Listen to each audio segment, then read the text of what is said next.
Olá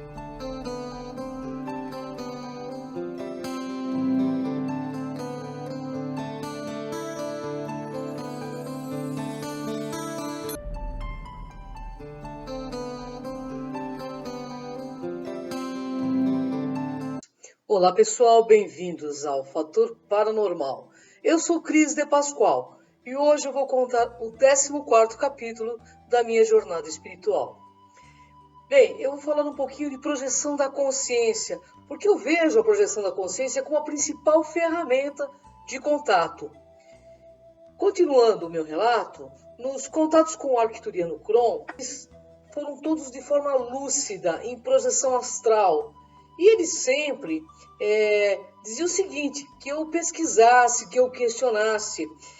Para ele é lúcido questionar, pesquisar, experienciar, sentir, compreender e estudar.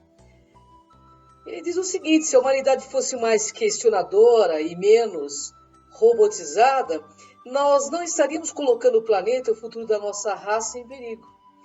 Diz que todos somos ligados energeticamente, que terrestres e arcturianos fazem parte do mesmo grupo Karma. E a razão também pela qual estão empenhados em resgatar consciencialmente a nossa humanidade. Bem, meses após o primeiro contato com Kron, apresentou-se um de seus crew members, cujo nome é Kelps. A princípio, eu senti a sua presença telepática insistente. Pedia-me a todo instante que eu estudasse tudo o que fosse possível. Queria que eu estivesse lúcida, para que eu trouxesse lucidez nas projeções também. E assim eu me esforcei para ter maior compreensão de tudo, para me manter lúcida, que não é nada fácil. Mas numa dessas projeções eu o conheço.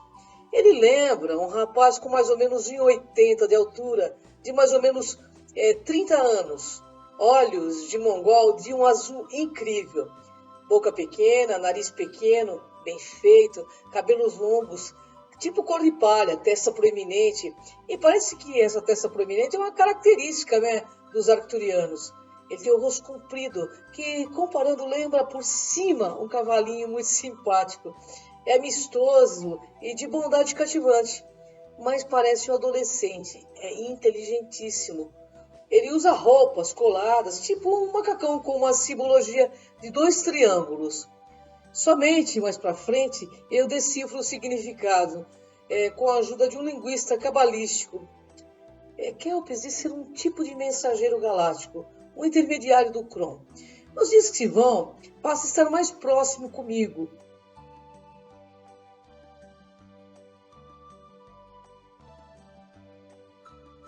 Bom, assim estou dando passos firmes na concretização do Homo Consciência, como também na transformação planetária que desejo.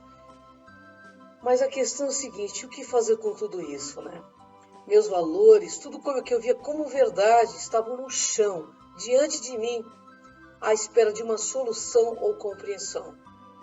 Kelps diz que eu não vivo a real idade, faço trocadilhos incríveis e, nas brincadeiras, me obriga a repensar tudo. Várias noites eu me vejo com eles em locais que parecem que soam músicas pelo ar. Me sinto conectada, vivendo em multi-universos. Sempre ouvi falar que nascemos na Terra para termos sucesso. E, pessoal, o que realmente é o sucesso? Questionava ser ou ter. Eis a questão, né? Porque todos nós trabalhamos para ter, e de repente a gente morre e fica tudo aí. Nesses anos eu perdi pessoas que me eram caras demais, meu pai, meu amigo Rafa e muitos outros amigos jovens de HIV, que partiram muito cedo, né, daqui. Eu realmente estava triste, foi uma época difícil. Eu sempre questionava, será, Kelps, que nascemos só para pagar? Afinal, eu ouvira nos centros espíritas, nas leituras, anos a fio, que tínhamos de ser resignados, que tudo é karma. Ele me respondia que o tem de é uma utopia, que nós não temos de ser bons para morrer, nós temos de ser bons para viver. Ele me explicava que toda doença é uma inversão do ser, e que somente por intermédio da ciência da consciência ocorre a cura. Penso comigo o tempo todo, inversão Do que? Tantos valores. Será que eu aprendi tudo errado? No fundo, ainda não compreendo minhas patologias, minhas inversões. Ele fala disso como se fosse algo simples. Somente anos à frente eu começo a compreender como funciona esse processo de cura, né? Por meio, claro, da aquisição da maturidade consciencial. Kelps me dizia que não há doença no macrocosmo sideral, nem no microcosmo hominal, que existiam sim doentes. Agora, muitas outras pessoas juntaram-se ao grupo alfa. Colegas como Cláudia, Betinho, Elaine e outros afirmam ter visto os navios nas imediações do Camilópolis, que é um bairro da cidade de Santo André.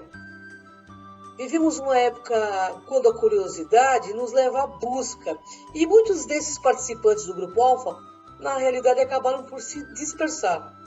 O fenômeno nos exigia crescimento ético, espiritual, consciencial, coisas que não são fáceis de encarar devido às nossas próprias limitações e ilusões e imaturidades também. Bem, os seres da constelação de Alfa Centauros, denominados Zaicor e Zump, solicitem que busquemos o conhecimento da transcomunicação instrumental, a TCI. O grupo, ainda imaturo, não se interessa por pesquisas e autoconhecimento, mas pela fenomenologia. Acho a pesquisa de transcomunicação trabalhosa demais. Perdem-se em delongas filosóficas e espirituais e não entram nem sequer na experimentação pessoal. Isso faz, claro, com que esses seres se afastem do grupo temporariamente. Vimos muitos OVNIs e vários fenômenos e, de certa forma, desanimamos. Éramos muito infantilizados. Tivemos até aí, então, experiências inéditas, mas não temos maturidade para levar o trabalho adiante. Nessa época, tudo havia mexido demais comigo. Meu comportamento, ideias e ideais já não são os mesmos. Amigos que eu julgava queridos se afastaram de mim. Não entende por que eu mudei tanto. Esses mesmos amigos até hoje permanecem no passado. E foram raras as pessoas que se diziam espiritualistas ou místicos que me deram qualquer tipo de suporte moral ou espiritual quando precisei. Na realidade, no que concerne à ufologia, o reducionismo entre as pessoas místicas é grande, principalmente quando você vem com uma mensagem de esclarecimento. Tudo isso porque eles não querem sair do processo de mistificação. Alguns deles até hoje se encontram-se em processo de fascinação com paranormais, crentes que serão salvos por ETs, por terem adquirido terrenos em campos que acreditam ser de aterrissagem de OVNIs.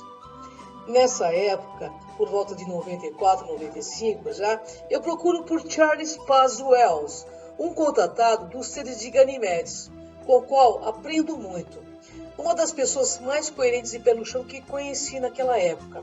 Eu tenho o maior respeito por ele, e independente de qualquer coisa, eu tenho amizade com ele até os dias de hoje e o admiro muito. Ele sempre terá meu respeito e meu carinho.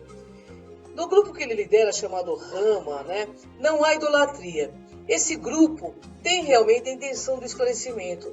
Quem participa sabe disso. É um dos grupos onde mais me identifico. Aprendo e adquiro amigos dos quais caminham comigo até os dias de hoje nesse processo. Nessa época, eu também fiquei doente, muito doente. Às vezes, de fato, eu tinha essa intenção de desistir de tudo. É como se eu não pertencesse a esse lugar. Isso me dava uma certa angústia. Sinto, por vezes, uma tristeza, uma angústia profunda. E tudo que eu aprendera, no fundo, eu tinha dificuldade de assimilar. Sinto na pele como é difícil se transformar. A música do Raul Seixas, Metamorfose Ambulante, era minha companheira. Eu pareço mais uma massa moldável, totalmente disforme. Sinto muito só, Os meus amigos estão ausentes. Minha família, neste momento, é a minha grande força. Assim como 3 amigas, Lia, Cleusa, Denise, cuja amizade eu mantenho até os dias de hoje. Minha irmã Cuca me acompanhava nos hospitais da vida e fazia graça para que eu me sentisse menos sem graça. Neste momento, meu sentido de autodestruição era imenso. Como disse, eu sentia-me desencaixada. Achava que nada mais valia a pena. Com essas experiências de contato, eu não conseguia ter sucesso no meu próprio esclarecimento.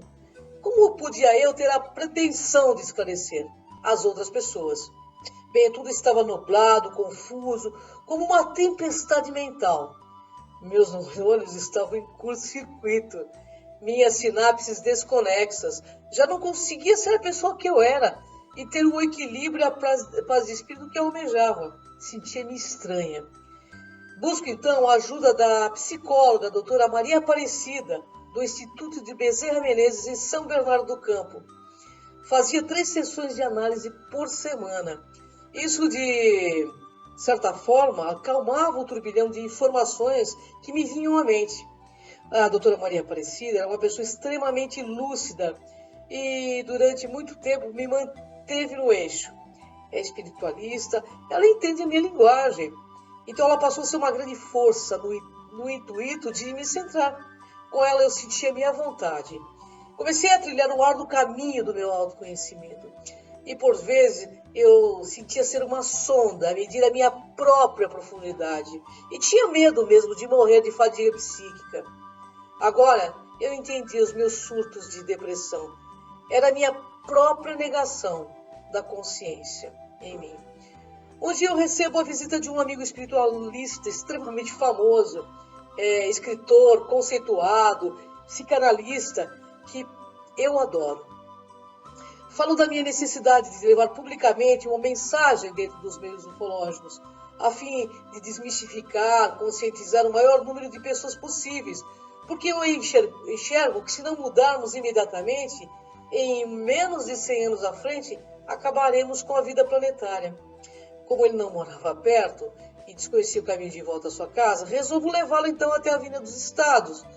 Surpreendentemente, quando descemos a Rua do Centro, no bairro do Camilópolis, em Santo André, avistamos um OVNI enorme próximo à casa que adquiri com minha irmã. Ficamos paralisados. Após esse episódio, o meu amigo incentivou a escrever, mas eu sabia que eu não tinha maturidade para esclarecer ainda. Eu precisava compreender melhor o meu processo. Embora estivesse participando de vários cursos no Instituto de Projeciologia, ainda tudo era confuso. E ficava ainda mais quando fui ao programa Brasil Verdade, apresentado por doutora Rose na Band, a fim de conhecer o paranormal e contatado Urandir Fernandes. Fui como qualquer pessoa que desejava assisti-lo, sem dizer absolutamente nada a ninguém. Sentei na segunda fileira da plateia. No meio do programa, ele afirma ter um ET ali presente. Eu olhei para trás, procurando quem era o cara. E de repente, ele pede ao câmera para apontar para mim, em zoom, afirmando ser eu um ET. Fiquei com uma cara de ué, sem graça, porque eu não podia confirmar isso. Era algo que eu não sabia. Nessa época, eu fui chamada várias vezes para o programa da doutora Rose na Band e tentei, dentro da confusão que existia na minha cabeça, levar o meu máximo o melhor possível, esclarecendo que não sabia dessa possibilidade, mas sabia sim que eles estavam entre nós, e dizendo que eu mesmo já os havia visto, que tinha contato com eles via projeção astral. Em maio de 97, então eu tenho a vontade firme de fazer algo de bom, sem saber exatamente o que é. Só sei que me encontro extremamente envolvida com o assunto. Nessa época eu já venho envolvendo com vários programas de TV, rádio, debates, congressos, participação num livro do Dom Perry chamado Decifrando Enigmas Extraterrestres e várias outras publicidades que abordavam o assunto de forma séria. Bem, o fato é que sinto a necessidade latente de fazer uma ponte para o invisível. Acredito de fato que seria bom nossa humanidade conseguisse assimilar o modus vivendi desses seres que parecem viver em um planeta onde realmente reina a consciência. E não existem guerras e doenças, né? Nem poder, nem vaidade. Essas coisas lá já são extintas mas acho que por aqui vai demorar muito tempo para a gente aprender isso. Mas a gente tem que começar, né? E eu tenho a impressão de que, junto com tantas pessoas espiritualistas, ufólogos, cientistas, metafísicos, poderíamos formar a força necessária para dar início à transformação. Porque tudo é uma questão de tempo. É um sonho que pode vir a ser realizado, talvez anos à frente, mas precisamos começar. O fato é, eu fui tocada por algo transcendental. Não consigo entender por que de tantas misérias, se somos e vivemos em um planeta abundante, onde um passarinho faz cocô e nasce uma árvore. Tenho apenas a certeza que depende única e exclusivamente de nós. A frase do Krohn me acompanha até os dias de hoje. O problema mundial é, antes de tudo, individual. Se cada ser fizer a sua parte, tudo poderá ser diferente. O futuro do planeta Terra está na palma das nossas mãos. A salvação tão almejada, pessoal, só será alcançada se percorrermos os caminhos da consciência. Bem, eu quero apenas fazer minha parte e contribuir de fato para manter vivas a flora e a fauna da Terra. Sempre adorei animais e sinto um grande pesar quando me lembro que uma espécie animal é extinta a cada 1 minuto em nosso planeta e que a cada 5 minutos um bebê morre de fome aqui na Terra. Isso me arrasa. Se não tivermos coragem de frear esse processo, estamos realmente fadados à destruição. Vejo tanta beleza na diversidade e queria fazer algo. Krohn até hoje nunca me pediu absolutamente nada. Sempre disse que no futuro eu encontraria aliados sérios. Como sempre, confio fielmente nessa força universal que chamo Deus e tenho certeza que sua mão me amparará, pois atrás de toda tentativa humana de evolução, eu tenho certeza que existe a mão da força criadora. Mas nisso surge uma ideia. Naquela casa, em Camilópolis, em Santo André, resolvi abrir um espaço metafísico e cultural, onde eu possa prestar às pessoas o auxílio que não tive no meu período de adaptação a essa nova realidade. Infelizmente, naquela época, a sociedade, a religião e a comunidade científica não estavam preparados para orientar pessoas que de uma hora para outra se viam envolvidas em casos de abdução. Então, em 13 de julho de 97, eu abro o espaço metafísico Krohn com 2 objetivos: o despertar da consciência por meio do autoconhecimento e da experimentação pessoal, e também o de ajudar a contatados e abduzidos, que no primeiro instante, pensam ter ficado loucos, como eu pensei. Mas, num domingo que antecedia a inauguração do Espaço Krohn, aconteceu algo muito estranho e interessante que eu desejo relatar aqui. Vou com Regina, uma amiga minha, num jantar para Krishna, na Sociedade dos Hare Krishnas. Ela tinha sido membro da Sociedade Hare Krishna, então entro e sou recebida por um indiano. Lá sentam homens de um lado, mulheres de outro. De repente eles começam a cantar um mantra indiano, saudando o Deus Shiva. Eu comecei a cantar o mantra e de repente eu entrei numa espécie de frenesi. Nisso, aquela mancha que aparece no meio da minha testa começa a aparecer e ficar avermelhado, E, de certa forma, eu fiquei meio que obnubilada. A minha amiga dizia que eu cantava perfeitamente os mantras, dançando e cantando junto com os indianos. Eu fui parar no outro lado dos homens, no lado masculino. Passaram, então, uma vasilha com fogo, onde os homens tinham que passar a mão. Ela disse que eu enfiei a mão no fogo, sem qualquer restrição, em saudação a Shiva. O indiano que fazia o culto desceu e me saudou, e para falar a verdade, não tinha noção nenhuma do que eu estava fazendo. Parecia que eu estava totalmente obnubilada mesmo. Ele percebeu a mancha na minha testa. As pessoas diziam que eu era um sacerdote de Shiva. Bem, depois do ritual, sentei com eles e jantei a oferenda a Krishna. O indiano veio, sentou à minha frente, chamou um tradutor, porque ele falava realmente indiano, e questionou-me se eu conhecia o Deus Shiva.